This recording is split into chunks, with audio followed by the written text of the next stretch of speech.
il aime le code. Il faut que la communication soit codée, mais de façon claire et transparente. La rigidité, c'est pas pour nous. Mon nom est Francis Parent-Valquette et vous écoutez le Sandro Show. Mais le plus important, c'est qu'il est bélier. Aujourd'hui, je vais te parler de quoi que ça fait un bon bout que je veux te parler. En fait, je t'en ai déjà parlé, mais là, je veux te parler des résultats et je veux te donner mon avis sur les thermostats intelligents. Si jamais tu as tapé sur Google « avis thermostat intelligent » et que tu te poses la question si tu dois investir dans un thermostat intelligent, la réponse est oui. C'est sincèrement la meilleure invention depuis le pain tranché. C'est juste fou les résultats que ça donne. Bon, aujourd'hui, on est le 7 novembre 2020. Il fait 20 degrés au Canada. J'ai été courir en short. Ceci dit, d'ici quelques jours, je pourrais quasiment dire quelques heures, il va commencer à faire froid et notre consommation électrique due au chauffage va augmenter en flèche. Bon, l'année passée, j'ai acheté un Ecobee, un thermostat intelligent, mais je pense que peu importe le modèle que tu achètes, ça doit être à peu près la même chose. Bon, je ne les ai pas testés, là, je ne suis pas Protégez-vous qui a testé 18 modèles, on s'entend. J'ai acheté le Ecobee. Pourquoi? Parce que ça me semblait le plus judicieux avec le système que j'avais à l'époque quand j'ai fait les recherches. Aussi, le prix, je trouvais qu'il était meilleur ou il y avait un spécial. Pourquoi j'ai acheté un thermostat intelligent? Parce que j'ai entendu des gens sur un podcast, des idoles sur un podcast en parler et qui, eux, disaient tout simplement comment que c'était bon. Et ils disaient même qu'en Ontario, à un certain moment donné, le gouvernement donnait des subventions pour que tu en installes. Donc, j'ai dit, OK, si le gouvernement donne des subventions, c'est parce que ça fonctionne pour vrai. Fait que quand tu regardes sur la boîte des Ecobee, c'est écrit que ça se rembourse en 2 ans. Théoriquement, tu achètes ça et tu vas économiser le prix de ton thermostat en électricité, en chauffage d'ici 2 ans. En fait, je dis en chauffage, en électricité, mais ça peut être aussi au gaz naturel, à l'huile. Définitivement, ça fonctionne avec n'importe quel système. Bon, je sais que depuis, ils en ont sorti plusieurs modèles, mais ce que je te parle, c'est un thermostat intelligent quand tu as un système de chauffage ou un système de climatisation centralisé. Chez moi, je vais t'expliquer un petit peu la situation. La maison est grande, elle est sur 2 étages. Il y a eu une rallonge et on a un système de chauffage central à l'eau. Il faut dire que dans les années que ça a été construit, l'huile coûtait environ rien. Donc, le problème de chauffage, c'était pas grand-chose. Je veux dire, tout simplement, tu chaufferas plus. C'était une autre ingénierie de bâtisse. En fait, tout est pensé à ce que tu surchauffes ta maison et ça va faire fondre la neige sur le toit, ça va sécher ta brique. Mais ils n'ont pas calculé que le prix de l'énergie allait augmenter avec le temps et qu'un jour, on pourrait peut-être vouloir économiser là-dessus. Moi, je suis frileux. La maison est quand même une maison froide par le fait que par son année de construction, n'est pas isolée, que c'est un autre système d'ingénierie, que le système de chauffage est centralisé, ce qui fait que tu mets le chauffage, il fait chaud à une place, il fait froid à l'autre.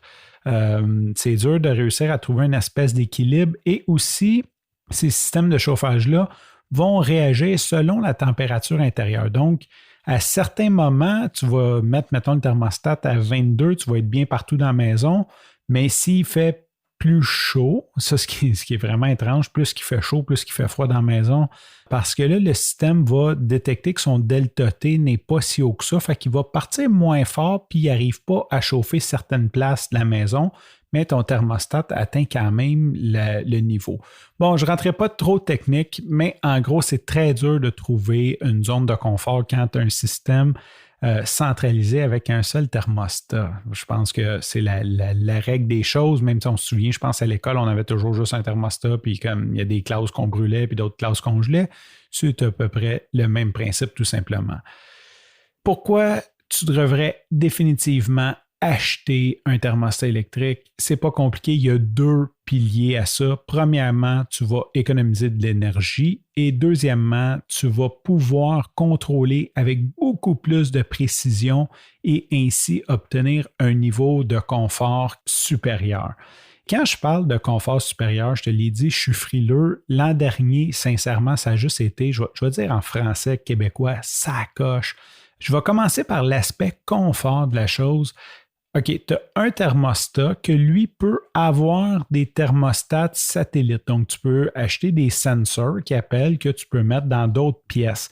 et tu peux programmer ton thermostat pour utiliser selon les pièces. Tu peux faire soit une moyenne, tu peux, mettons, dire OK, prends ta température dans la pièce que tu utilises le plus. Comme moi, pour ma part, la pièce la plus froide était la chambre de mon fils. Donc, j'ai mis un sensor dans sa chambre et je me suis assuré que sa chambre ne tombe jamais en bas d'un certain niveau de température.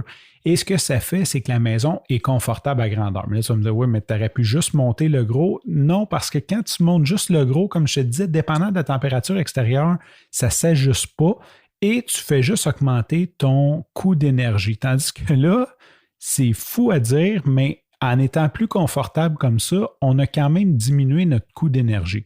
Ça veut dire, ouais, tu as sauvé quoi, 5$? Non, en fait, on a sauvé 3000 kilowatts comparativement à l'hiver d'avant, qui était un hiver sensiblement pareil, qui était sensiblement la même chose en termes de température pendant l'hiver. En plus d'avoir sauvé 3000 kilowatts, qui est environ 300$, qui est un petit peu plus que le prix du thermostat. Je pense que ça m'a coûté comme 280 avec les taxes, quelque chose comme ça. En plus, c'était le premier hiver que j'avais un véhicule électrique. Donc, théoriquement, si je n'avais pas eu le thermostat, ma consommation aurait dû augmenter juste par le fait que le véhicule électrique a pris une partie. Bon, je sais que c'est pas grand-chose parce que je faisais pas tant de kilométrage que ça, mais j'aurais dû peut-être monter le bill d'un 100$ au lieu d'économiser 300$. Fait que c'est très, très, très intéressant. Bon, dans mon cas, ça s'est payé en 1 an. Ils disent que ça se paye en 2 ans, mais pourquoi ça s'est payé en 1 an? Bien, parce que notre maison a une consommation d'électricité qui est comme vraiment dégueulasse. Donc, on a sauvé environ 10% de la consommation de chauffage. Si tu as une maison, mettons, qui consomme 1500$ de chauffage par année, bien, tu peux t'attendre à ce qu'en 2 ans, tu rembourses ton thermostat. Si tu veux à la fois sauver un peu d'argent, peut-être économiser un peu d'électricité parce qu'Hydro-Québec, l'hiver, ils nous le demandent toujours, et que tu aimerais avoir une maison plus confortable, c'est un système de chauffage central définitivement, c'est un no-brainer. Tu n'as pas à y penser de midi à 14h, ça vaut définitivement la peine. T'achètes ça, tu l'installes. L'installation, des fois, ça peut être plus chiant si tu as un système qui est un peu plus vieux. En gros, la seule chose qui peut te manquer, c'est du 24 volts. J'ai fait 2 épisodes là-dessus et si tu as besoin d'aide, n'hésite pas à me contacter. Définitivement, ça va me faire plaisir de t'expliquer ce que j'ai fait de mon côté. Sur ce, je te remercie pour ton écoute. Je te dis à demain et bye bye.